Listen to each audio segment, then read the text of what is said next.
Kerala state electricity board pensioners association Mattancherry division കമ്മിറ്റിയുടെ 39ാം വാർഷിക പൊതുയോഗം സംസ്ഥാന വൈസ് പ്രസിഡന്റ് കെ സോമരാജൻ ഉദ്ഘാടനം ചെയ്തു. സംഘടനയ്ക്ക് വേണ്ടി നിസ്തുല സേവനം നടത്തിയ മുൻകാല നേതാക്കളെ ചടങ്ങിൽ ആദരിച്ചു. ജൂലൈ 19, 20 തീയതികളിലാണ് KSEB പെൻഷനേഴ്സ് അസോസിയേഷന്റെ 39ാം വാർഷിക സമ്മേളനം നടക്കുന്നത്. സംസ്ഥാന സമ്മേളനത്തിന് മുന്നോടിയായുള്ള മട്ടാഞ്ചേരി ഡിവിഷൻ വാർഷിക പൊതുയോഗം തോപ്പുംപടി CE സേവ്യർ ഹാളിൽ വെച്ച് സംഘടിപ്പിച്ചു. സംഘടനാ സംസ്ഥാന വൈസ് പ്രസിഡന്റ് കെ സോമരാജൻ പൊതുയോഗം ഉദ്ഘാടനം ചെയ്തു. ശ്രീ വാസുദേവൻ ഇവിടെയാണ് വഴിവരുന്നിട്ടത്. നമ്മൾ നേരിടുന്ന പ്രശ്നങ്ങൾ, എടുത്ത തീരുമാനങ്ങൾ നടപ്പാക്കുന്നില്ല എന്നുള്ളതിനെ കടുത്ത ആക്ഷേപമാണ് വാസുദേവൻ എല്ലാവർക്കും. നമ്മൾ ഈ ഇലക്ട്രിസിറ്റിയുടെ സേവിച്ചിട്ട് പുറത്ത് വന്നൊരു 40,000 ആളുകൾ സർവീസിലാണ്. അതിൻ്റെ പകുതി 10-25,000 പേര്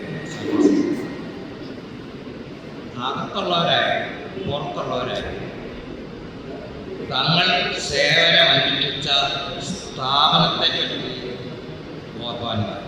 ജോയിന്റ് സെക്രട്ടറി വിനോദ് VV അനുസ്മരണം നടത്തിയ ചടങ്ങിൽ സെൻട്രൽ കമ്മിറ്റി അംഗം AG ജോയ് സ്വാഗതം പറഞ്ഞു. ഡിവിഷൻ പ്രസിഡന്റ് KV വാസുദേവന്റെ അധ്യക്ഷതയിൽ സംസ്ഥാന സെക്രട്ടറി K അശോകൻ സംഘടനാ റിപ്പോർട്ടും, ഡിവിഷൻ സെക്രട്ടറി ആൻസൽ സേവ്യർ പ്രവർത്തന റിപ്പോർട്ടും, ചാൾസ് ബ്രോമസ് CT വരവ് ചിലവ് കണക്കും അവതരിപ്പിച്ചു. ആ സമ്മേളനത്തിൽ നമ്മളെടുത്ത തീരുമാനങ്ങൾ, തുടർപ്രക്ഷോഭ പരിപാടികൾ എല്ലാം തന്നെ നമ്മൾ മട്ടാഞ്ചേരി ഡിവിഷൻ സംസ്ഥാന കമ്മിറ്റി ആഹ്വാനം ചെയ്ത പ്രകാരം മട്ടാഞ്ചേരി ഡിവിഷൻ ഓരോ സമര പരിപാടികളും ഏറ്റെടുത്ത് നടത്തിയിട്ടുണ്ട്. അത് തനതായും NCC എന്നുള്ള പ്ലാറ്റ്ഫോമിൽ നിന്നുകൊണ്ടും നമ്മൾ സമരം ഭംഗിയായി നടത്തി പോന്നിട്ടുള്ളതാണ്.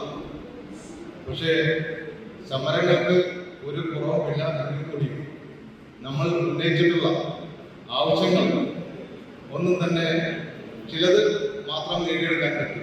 തുടർന്ന് സംഘടനയ്ക്ക് വേണ്ടി നിസ്തുല സേവനം നടത്തിയ മുൻകാല നേതാക്കളായ Lawrence PJ, Chakkochan MA, Shanmughan KC, Josy Xavier എന്നിവർക്ക് ആദരവ് നൽകി. സംസ്ഥാന സെക്രട്ടറി NS ഡെയ്സി, ജില്ലാ പ്രസിഡന്റ് രാഘവൻ PK, ജില്ലാ secretary Balakrishnan KB, chairperson Soya J, ജില്ലാ ട്രഷറർ VP മിത്രൻ തുടങ്ങിയവർ അഭിവാദ്യങ്ങൾ അർപ്പിച്ച് സംസാരിച്ചു. News bureau, Kochi.